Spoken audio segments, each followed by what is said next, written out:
In the following video, we will go over on how you, as an employee with the Mountrail County Medical Center, are able to create your access to iSolve, which then will allow you to clock in and out throughout the day, view your timesheets, and submit a time request.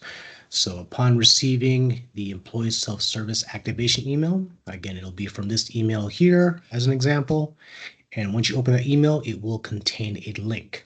Once you click on the link, the system will then prompt you in creating your passwords, selecting the security question, and then providing that answer so that if you forget your password, you will have the ability to reset it from your end. After you've gone completing that process, the system will let you know that you'll be receiving a second email. That second email will be titled this iSolve People Cloud Confirmation.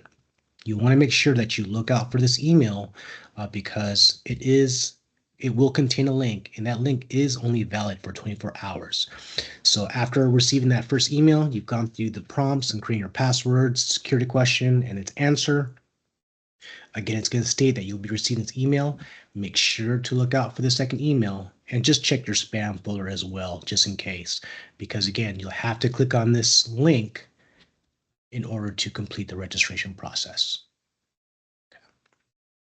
All right, so now that we've gone ahead and done so, we'll go ahead and click on the link to open up iSolve. So let's go ahead and open up a brand new browser, and I'll bring us here to this URL. So again, after you created your passwords and so forth, you'll then go ahead and enter in your username, which will be your email address, and of course, followed by the password that you have created.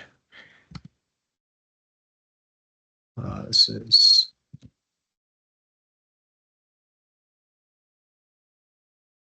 okay. Now on this, you'll see here that the system is asking me to verify myself. And during your registration process, it does give the option to add in a mobile number. If you do, you can see here that I'm able to accept this verification code being texted to me. So I'm going to continue, wait for that to appear on my phone, enter that in, and then I'll click on continue. And then this is going to ask you if you wish to set up an authenticator app. You do not have to do so at this time. So for this purposes, I'm just going to click on maybe later. And then on this next step here, oops, let me see here. I think I used the wrong URL. Let me use the right URL. Okay, so let me enter that in again, and I'll explain the URL here shortly and which to use. And then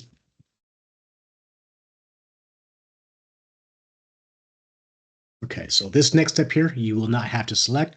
I just have my test employee tied to another project. So I'll go and choose the Mountrail County Medical Center. Again, you will not have to do this step. So once you log in, it's going to prompt you for the first time to accept some terms and conditions. Again, this is just a first time login use only. Scroll down, select I accept, then hit submit.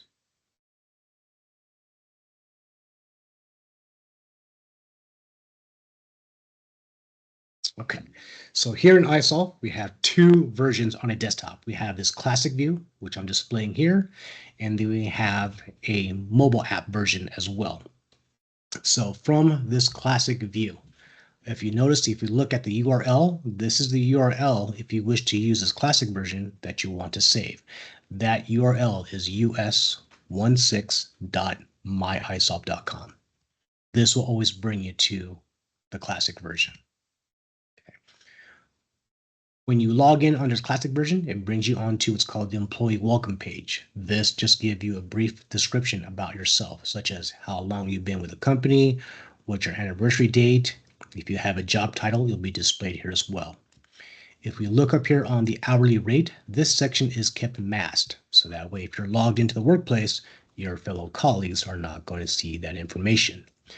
Down in this window here, this My Pay, once iSolve has processed your payroll, the last two pay stubs will be reflected here once you click on this eyeball. This is when then the system will display the check number, the gross pay amount, net pay amount, and direct deposit amount. But again, that's only until you click onto the eyeball. Now, again, we have two versions. classic version, which I'm displaying here, and we have a mobile app version that you can also utilize on the desktop. And that mobile version will display what you would see if you were to download our mobile app, which is iSolved People Cloud. So on a desktop version, if you wish to see that view, in the upper right are these four squares. And if I left click on it, you'll see here there's this employee workspace option. Once I click onto this, iSolve is going to open up another window, and this will then now log me into the mobile app. Okay, both the functionalities are the same. The layout's just a little bit different. You can see here that there's no personal information being displayed on this mobile app version as well. Okay, so I'll kind of be jumping back and forth between the mobile app version and our classic version. Okay, so let's go back here to this classic version to clock in and out throughout the day. If we look up here, there's this clock icon. If I click on the drop down, you'll see there are three options for me to choose: quick punch, detailed punch, and submit missed punch. Quick punch, that's going to automatically clock you in or out throughout the day. Once you click on that option, the system will then go ahead and punch you in or out. Now, you'll notice here that I'm not allowed to because I'm not within an accepted IP address. So what this does, it's going to prevent you as an employee logging in outside of the workplace from being able to clock in or out. So let's say if you're at home and you log into iSolve, you will not be able to clock in or out. You can only do so from the approved IP address, which is the workplace. Okay. Now with that punch restriction, you are still able, if we look here on the left-hand side, I can click on this time and expand it. You are still able to view your time card.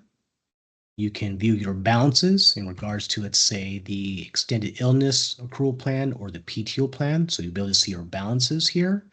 If you notice here in the bold header, it does say 0. However, if you look at this middle box here, it states I do have 104 hours. In the first payroll going live, any balances that we may have uploaded from your prior system, those balances will be reflected in this box. Once the first payroll in iSolve has been processed, going forward, this balance here will also be noted here in this bold header. So for that first pay period going live, any balances that may have been uploaded, just kind of direct yourself to this as of last pay period section. Okay. The other thing that you can do outside of the workplace is you can click on employee calendar. This is going to allow you to view any time off requests that you may have submitted, whether they're pending or approved. This is how you can also request that time. Under this employee calendar, you see here there's this request time off section or option. When you click on this, this is then will prompt you, and if I click on this drop down, these are the options that you can select. So we have bereavement, continuing education, extended illness, inclement weather, jury duty, PTO, and unpaid time off. So I'm going to use an example here. I'll use PTO. And let's say I like to use example of requesting a Friday and the following Monday. So I'll go ahead and choose, let's say, not the 4th. I'll use the 11th and then the following Monday, which is the 14th. Okay, now depending on the date range that you select here, these days below would be automatically selected. Now, if you do not work a Saturday and Sunday, you want to make sure you go ahead and uncheck those days. Okay, same thing if you're requesting an entire week off and a holiday falls on a Thursday, you want to make sure that you uncheck that Thursday. Okay, next you want to go ahead and put the start time of when that absence begins. And then here on the hours per day, put in 8 hours. And once I click on that comment section, the hours requested and the available after request will auto calculate. So if I click down here, now you can see my total hours being requested is 16. Again, that's 2 days being at 8 hours a day. And it's now stating what my balance would be if this request has then been processed. Okay. Now the comment section, completely optional. If you do add that in, that will be visible to upper management and to the admins. Now, once you hit save, your direct supervisor manager will receive an email, and in that email will contain your name, the type of absence you're requesting, the date, and the number of hours. Now you can see here on this calendar, it shows me the month of June. So to see those requests in July, I can click on this right arrow to then show me that month, and here are my requests that are still pending. Once they have been approved, you will receive an email stating their decision, and these will then turn into blue with the pending wording being removed. So approved are blue, pendings are in pink. Okay. Now, let's say you've submitted a request and you no longer need to utilize that day. As long as the request is still pending, you as employee have the ability to delete it. So to do so, under this bold header of employee calendar, we have these three tabs. We have this My Absences. So if you click on My Absences, this is where you can then go ahead and run a date range of where those absence lies. So I'll go ahead and run this for the month of July. I'll hit Filter, and here below, any requests that still have the status of pending, if we look here below, I have the ability to delete it. So let's say if I no longer need to utilize the 14th, I can highlight it, click on delete. The system will ask me, am I sure? I'll hit OK. That has been removed. Now, if the request has been approved, you'll then need to inform your supervisor, who will then have the ability to edit or delete an approved request. But as long as it's still pending, you as an employee still have the ability to delete that request. Okay. The team calendar. This is what's going to display any other time requests from your fellow colleagues. It'll have their name, and then you can simply hover over it, which will then display how many hours they've taken off. So this team calendar will show all time requests, whether they're pending or approved.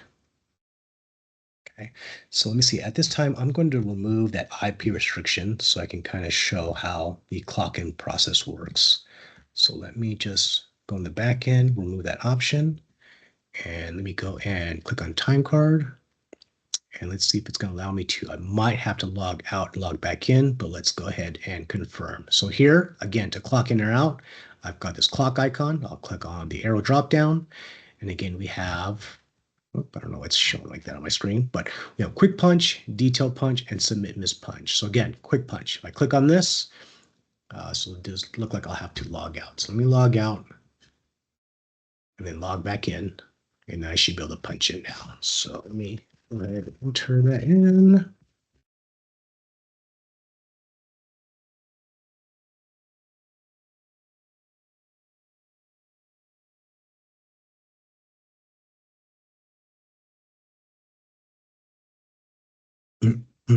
Okay, so now with me removing the IP restriction, again, I can click on this clock icon, choose quick punch, and that's going to automatically clock me in or out.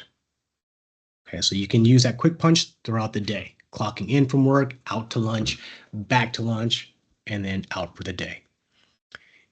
The second option, detail punch. If I click on this, it brings up a window. You'll see here that I do not have the ability to change the date or time, but this is utilized where if you wish to add a note as you're clocking in or out, you can go ahead and add that in.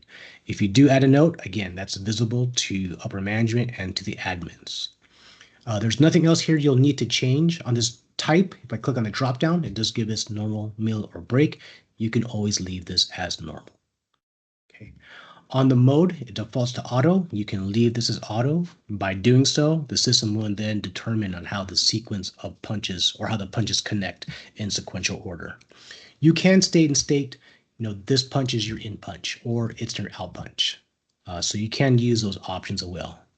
But again, by leaving this auto, then the system will take care of how they connect throughout the day. This last option of transfer. So this is where if, let's say you're working from one department and let's say midday, you have to transfer to a different department. This is where then you use this transfer option, and in this department, you can select and choose whether you can be working either in the clinic or ER. Okay, you'll notice, let me hit cancel here. You'll see here that everyone will have a default department. So let's say here, this employee, my test employee, has the default department of ER. Now, so let's say I clocked in the day under my home department, and then let's say I need to transfer to the clinic. So what I would do is log back into the system, click on this drop down, choose detail punch, and I would just change this mode from auto to transfer, and then I would select that clinic department. So this way the system knows, let's say if you started the day at the ER department 8 a.m. and then you were transferred at 10 a.m. to clinic, this is how the system can properly capture and allocate those times to the correct department. Okay, so that is the mode that you would use when you're transferring midday to a different department other than your home. Okay. Then last, we have the other option is submit missed punch. So this is where if you had forgotten to either clock in or clock out in the previous days in the current pay period, instead of you verbally or emailing your supervisor, hey, can you punch me out yesterday as of 5 p.m.? You as employee have the ability to submit a missed punch. So before doing so, again, as employee, you can click on this time to expand it and you are able to view your timesheets. So again, here on this time card, I'll have an example. Let's say I'm going to delete the 7 a.m. punch. Let me show you what this will look like here. So I'm just going to the back end and delete this. All right, so I'm gonna click on refresh. So let's say I clocked out and I noticed that I forgot to clock in this day. So as an employee, what you are to do is go ahead and click on submit missed punch. You'll see here it looks similar to the detail punch, but you'll see that I now have the ability to click on this date and choose a date, and then I can enter in a time. And let's say I should have clocked in at 7:30 a.m. All you need to do is enter 730, end it with an A. If it was 7 a.m., I could just put 7A. You don't have to use a semicolon and then the whole AM or PM. If the punch is an afternoon, you end it with a P. Okay, so now once I click on these notes, the system will go ahead and reformat that time. Okay, so again, morning punches, you end with an A. Afternoon, you end with a P. Type, again, you'll always leave as normal. For this mode, you can leave as auto. Again, that'll have the system determine how the punches connect throughout the day, but you can state this should have been my in punch.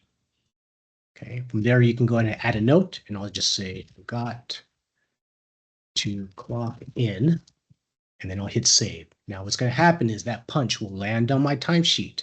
However, it will not connect to any other punches until my supervisor has gone in and approved or rejected that pending punch.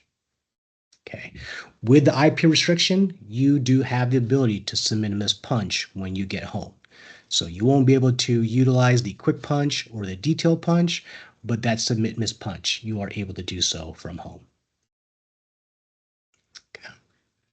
All right, so again, this is the classic version on how you are able to view your timesheets, submit time requests, and then clock in or out throughout the day using these options. Again, we have a mobile app version. Again, that's by you coming up here in the right-hand corner, left clicking, and then clicking that employee workspace, and then that opens up this mobile app version. The functionalities are the same. The layout's just a little bit different. If we look here on the upper left, there's this clock icon, and if I left click on it, same options. Quick punch, detail punch, missing punch. Okay. We also have the options here. You can see here, I can just quickly click on this quick punch, and that'll punch me in or out. Okay. On the options, if I hover over it, you can see here, I can utilize a detail punch or I can use a missing punch. Again, functionalities are the same. Okay. In this mobile app version, to view your timesheets on the left-hand side, you'll click on time and attendance, and it gives us the option here. There's my time card beta, time card, my calendar, and time off. Now, depending on any of these options that you select here, so I'm going to go and click on this my time card beta. You'll see here it also gives us these quick shortcuts to go to these sections as well. So it's my time card beta. The difference between this my time card beta and this time card. This time card is an old view. If I click on this, you'll see that my timesheet is displayed in a vertical manner.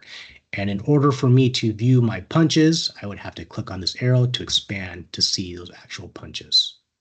Okay. So this my time card beta is a newer version that was just I guess, brought or I can't forget the word I'm saying, was given an option for you to utilize now, probably about 2 months ago. So this My Time Card Vision, you'll see here, the timesheet is now displayed in a horizontal manner, and it's much easier to see the punches. So similar to, again, that classic version. So I would just always utilize this My Time Card Beta option to see your timesheet. And you can see here, here's a pending punch that we submitted, and here's an out punch that we did. Okay. Holidays are automatically displayed, and so forth. Okay. Let's say you notice that there was a missing punch Again, you can click on this time clock and choose that missing punch. But also, if you notice here, there's this add entry option. You can click on this and submit a missing punch in this manner. Okay. This is also how you can submit a time off request. So again, by clicking on this add entry, these are the two options that you have. So if I click at time off, it brings us similar to the same format again, where you have this drop down. Again, this is where you can select any of these options. And again, if I choose like PTO, and again, the same manner, if I'm requesting a Friday and the following Monday, so the 18th and then the 21st, you'll notice depending on the date range, these days will automatically be highlighted. Again, if you do not work on a Saturday or Sunday, simply unselect those days. Okay. From here, the start time, you're going to put the start time over that absence should begin. So for 8 a.m., I would do 800 space AM. So a little bit different than the classic version. And then you put the hours per day. And now here, as soon as I entered 8, the system knows I'm requesting a total of 16 hours for 2 days.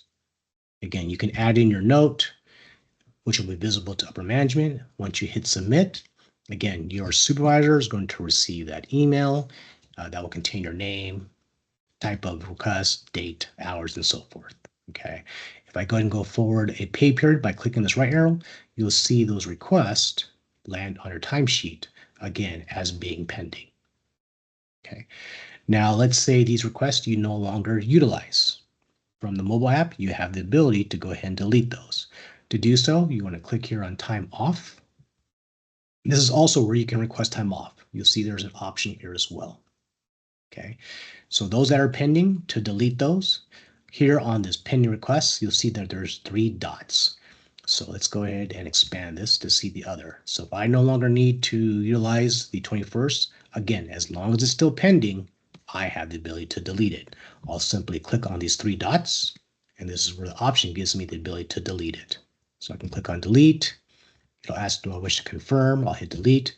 That has now been removed. Okay.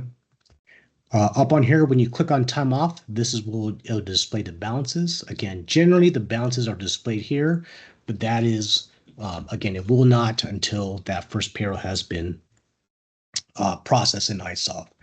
To see those balances, I can click on detail. So I'll click on detail here for PTO. And if I click on this projected current pay period, this will show any balances that I may have currently have that we may have uploaded from your prior system. Okay. All right, go and click on close. Next we have here is my calendar. If we click on this, this is going to again display your time off requests. So you can see here for the month of June, there's nothing, but if I click on this right arrow to the month of July, here are those requests that I have submitted that are still pending. If I left click on any of these highlighted blues, it'll give you detail and show you that this PTO is still pending. Okay. Now, one thing that is not available yet in our mobile app version is that team calendar. Again, that is where you're able to display other time requests within the company. That option is not yet available in this mobile app. So that is kind of one caveat in using this mobile app version. Okay. All right, last we have, let me go back to this My Time Card beta. Now, once you have completed all of your time, so let's say your last punch out you've done for this pay period, you have gone ahead and done so. What you are to do as an employee is once the paper is ended, you are to review your timesheets, making sure there are no discrepancies such as a missing punch. And then what you can do here is on this pencil icon, you can click on this, and this is how you as an employee are able to verify your timesheet. Again, this is not a daily requirement. It's once the pay period is ended. So again, as long as you do not have a missing punch or a pending time request or a pending punch, the system will allow you to go ahead and verify your timesheet. So again, because I have a pending punch here, if I were to check this box and hit save, the system should not allow me to verify my timesheet. So I'll kind of make sure and correct this because that should not have allowed me to. So again, pending punches, pending time requests, those will in fact or should prevent you from verifying your timesheets. Okay, those have to be resolved in order for you to do so. Okay, from the classic version, To verify your timesheet in this manner, let me go ahead and refresh the timesheet. So here we have this verification, and if we click on the dropdown, you'll also have this employee box that you can check. Now, when you verify your timesheet, the system will capture your username, which is your email address, along with a timestamp stating when you as employee have gone in and verified your timesheet. Okay. But again, the system should prevent you from verifying your timesheet if there is a pending punch, a pending time request, or a missing punch. So I'll make sure to go ahead and correct this going forward.